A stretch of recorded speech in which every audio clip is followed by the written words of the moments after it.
नमस्ते दोस्तों। आज की जो परिस्थिति चारों तरफ है उस बारे में कुछ कहना चाहता हूँ। कुछ सावधानी बरतने की बारे में बात करना चाहता हूँ, क्योंकि लास्ट एक महीने से सारे देश में, स्पेशली राउरकेला में एक ऐसे माहौल है जो कि सबको डरा के रख दिया है, सबको घर के अंदर बंद कर दिया है।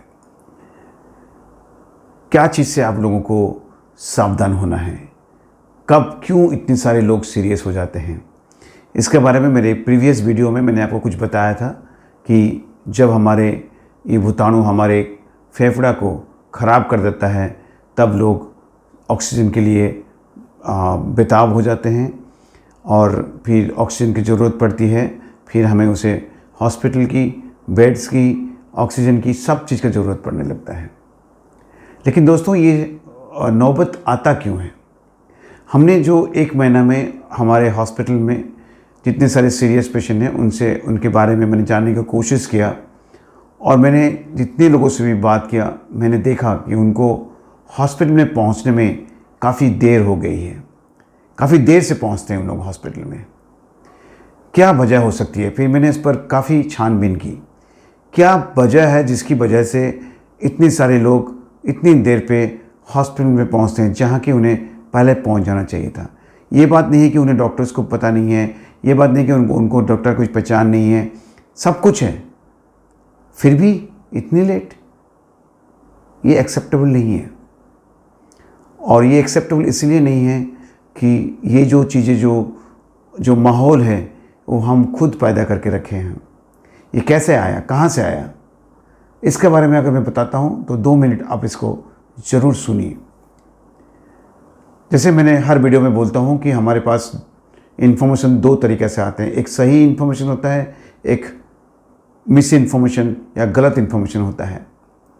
आज के दिन में जितने सारे वीडियोस देखते हैं आप, उसमें क्या होता है कि सब आपको बड़े बड़े बातें बताते हैं, कैसे कोरोना से बचेंगे, कैसे क्या करेंगे, और आप अपने शरीर को वेंटिलेटर बना दो, आप अपने, ये सब बातें होती हैं।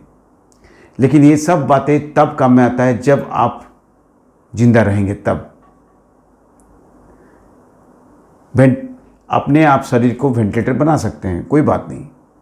लेकिन आपका अगर फेफड़ा डैमेज होते जाता है, आप अपने शरीर को अपने सांस की वजह से आप सोचते हो कि आप अपने घर में रह के इसको मेंटेन कर सकते हो, तो गलत बात है। और लोग यहाँ वहाँ से फ़ोन करके पूछ के दवाई खा रहे हैं, टीवी वीडियो देख के दवाई खा रहे हैं, इंटरनेट देख के दवाई खा रहे हैं, अपनी जान पहचान लोगों, जो लोग हॉस्पिटल से गए हैं उनको पूछ के दवाई खा रहे हैं।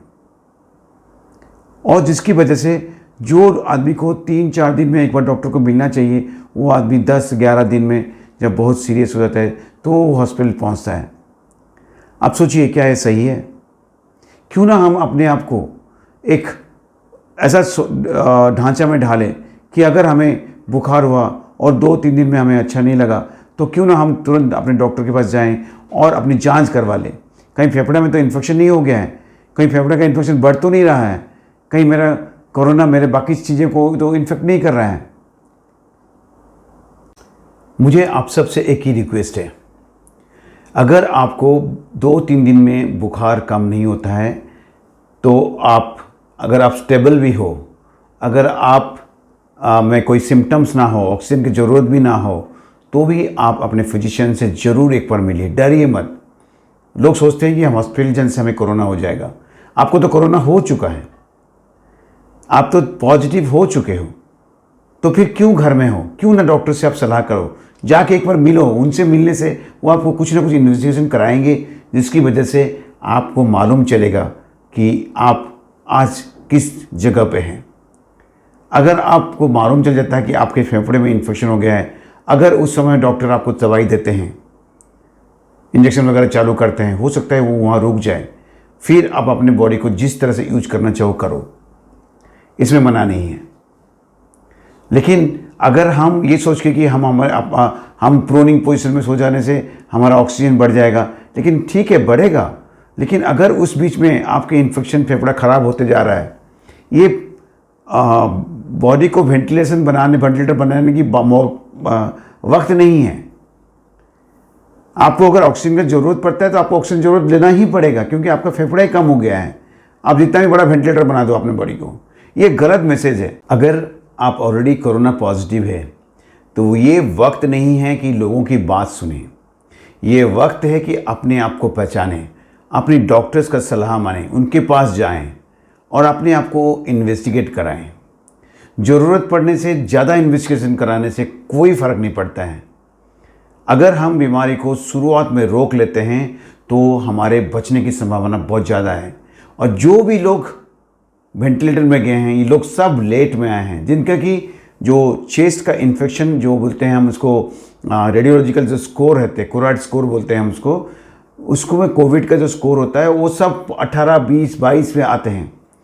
ये वापस नहीं होगा। तो डैमेज एक बार हो जाता है तो वो वापस नहीं होने वाला है। आप सोचते हो कि आपको वेंटिलेटर लग जाने से आप बच जाओगे, नहीं बचोगे। आपको लगता है कि आप हॉस्पिटल में ऑक्सीजन से आपका फेफड़ा रुक जाएगा, नहीं रुकेगा। क्योंकि पहला जो कुछ दिन है जबकि आपके अंदर में इन्फेक्शन की जो कीटाणु की संख्या ज़्यादा होते हैं, उस समय में अगर हम कुछ दवाइयाँ देते हैं जो कि एंटीवायरल ड्रग्स है, अगर आपको मिलता है तो आपकी जो कीटाणु की संख्या कम हो जाते हैं और आपका डैमेज आगे बढ़ता नहीं है, आप वहीं रुक जाते हो। अगर हमारा फेफड़ा 30-40% तक भी हमारा डैमेज होता है, 50% तक भी डैमेज होता है, तो भी हम उसको मैनेज कर लेते हैं। लेकिन जब 70-80 जब तक 70 to 80% ऑफ द फेफड़ा ख़राब नहीं होता है, आप हॉस्पिटल नहीं पहुंचते हो, ऑक्सीजन की ज़रूरत नहीं पड़ती है। क्योंकि नॉर्मली हम लोग अपना शरीर का 10 से 15% या 20% मैक्सिमम फेफड़ा को नॉर्मली यूज करते हैं। तो जब तक 70-80% का फेफड़ा ख़राब नहीं होता है, आपको ऑक्सीजन का ज़रूरत नहीं पड़ता है, आप हॉस्पिटल नहीं पहुंचते हो। उसके बाद और बढ़ जाता है तो 90-95 तक चला जाता है, 100 तक हो जाता है, तो कुछ बचा नहीं है। तो आपको हम कुछ भी ट्रीटमेंट करें, कोई फ़र्क नहीं पड़ने वाला है।